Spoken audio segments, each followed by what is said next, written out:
ఇక ఉమ్మడి పశ్చిమ గోదావరి జిల్లా విషయం చూద్దాం. మా ప్రతినిధి రవి రెడీగా ఉన్నారు సమాచారం అందించడానికి. రవి, ఎగ్జాక్ట్లీ ఎక్కడ ఉన్నారు? సో అంతా రెడీ అయినా?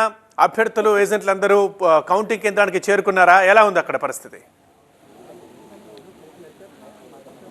మరికొద్ది సేపట్లోనే కౌంటింగ్ ప్రక్రియ అనేది ప్రారంభం కాబోతుంది. ఈ క్రమంలోనే మొత్తం అభ్యర్థులందరూ కూడా దాదాపుగా ఎన్నికల తర్వాత నుంచి ఉత్కంఠభరితంగా మారినటువంటి ఈ ఫలితాల కోసం ఎదురు చూస్తున్నారు. వీరందరూ కూడా ఉదయాన్నే గుళ్ళుకెళ్ళి పూజలు చేసుకొని గెలవాలనేటువంటి దేవుడికి మొక్కులు చెల్లించుకొని మొత్తం అందరూ కూడా ఒక్కొక్కరుగా కూడా ఇప్పటికే ఏదైతే కౌంటింగ్ కేంద్రం ఉందో కౌంటింగ్ కేంద్రానికి చేరుకున్న పరిస్థితి కనిపిస్తోంది. ప్రస్తుతం నేను ఏలూరు సిఆర్ రెడ్డి ఇంజనీరింగ్ కళాశాలలో ఏర్పాటు చేసిన కౌంటింగ్ కేంద్రంలో ఉన్నాను. ఇక్కడ ఏలూరు పార్లమెంటుకు సంబంధించి 7 అసెంబ్లీ నియోజకవర్గాలకు సంబంధించినటువంటి కౌంటింగ్ ప్రక్రియ అయితే ప్రారంభం కాబోతుంది. దీనికి సంబంధించి ఎవరైతే డ్యూటీలో ఉన్నారో ఉద్యోగులు కావచ్చు, కౌంటింగ్ సంబంధించినటువంటి స్టాఫ్ కావచ్చు, అభ్యర్థులకు సంబంధించినటువంటి ఏజెంట్లు, వీళ్ళందరినీ కూడా ఒక్కొక్కరిని పూర్తిగా కూడా క్షుణ్ణంగా తనిఖీ చేసిన తర్వాత వీరందరినీ కూడా కౌంటింగ్ కేంద్రంలోకి అనుమతిస్తున్న పరిస్థితి కనిపిస్తోంది. అయితే గతంలో ఎన్నడూ లేని విధంగా పోలీస్ ఆంక్షలు అయితే కొనసాగుతున్నాయి. దాదాపుగా 2 కిలోమీటర్ల వరకు కూడా ఎవరిని కూడా సాధారణ పబ్లిక్ని కూడా ఎవరిని అనుమతించట్లేదు. 144 సెక్షన్ విధించారు. ఇప్పటికే బైండ్ ఓవర్ కేసులు పెద్ద ఎత్తున కూడా నమోదు చేసిన పరిస్థితి కనిపిస్తోంది.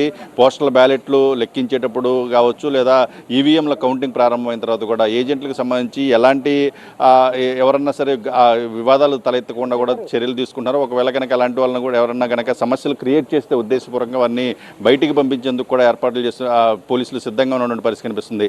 అంత కఠినంగా అయితే ఆంక్షలు అమలు అవుతున్నటువంటి పరిస్థితి కనిపిస్తుంది. మీడియాకు కూడా ప్రత్యేక కేంద్రాన్ని ఏర్పాటు చేసి అక్కడి నుంచి పూర్తిగా కూడా పోలీసుల్ని, సిఐల్ని, డిఎస్పీలను కూడా పెట్టి అక్కడికే సమాచారం పంపిస్తామని చెప్తున్న పరిస్థితి కనిపిస్తుంది. అయితే రాష్ట్రం మొత్తం మీద కూడా పశ్చిమ గోదావరి జిల్లాకి, ఉమ్మడి పశ్చిమ గోదావరి జిల్లాకి చాలా ప్రత్యేకత ఉంది. ఇక్కడ ఎక్కువ స్థానాలను గడిచిన 2004 నుంచి కనుక చూసుకుంటే 2019 గత ఎన్నికల వరకు కూడా ఎవరైతే ఎక్కువ స్థానాలను కైవసం చేసుకున్నారో వారే ఆ అధికారాన్ని చేజిక్కించుకున్నటువంటి పరిస్థితి కనిపిస్తుంది. అక్కడ 2004లో చూసుకుంటే ఒకసారి మనం టీడీపీకి 4 అభ్యర్థులు గెలిస్తే కాంగ్రెస్కి 12 మంది గెలిచారు. అదేవిధంగా 9లో టీడీపీ పార్టీ నుంచి 5 గెలిస్తే కాంగ్రెస్ పార్టీ నుంచి 9 గెలవడం జరిగింది.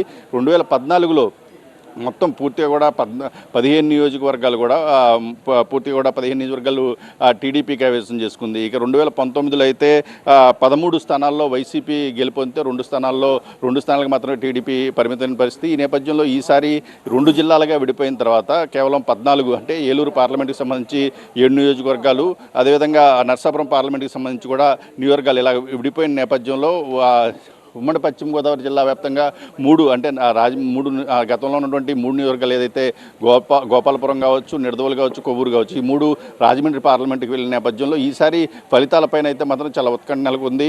ఆ 3 మంత్రులు ప్రస్తుతం అయితే ఇక్కడ ఉమ్మడి పశ్చిమ గోదావరి జిల్లా నుంచి ప్రాతినిధ్యం వహిస్తున్న పరిస్థితి. వారి భవితవ్యం ఎలా ఉండబోతుంది, అదేవిధంగా ఉండి లాంటి నియోజకవర్గాల్లో కూడా ఒక ఆసక్తికర వాతావరణం అయితే నెలకొన్న పరిస్థితి కనిపిస్తూ ఉంది.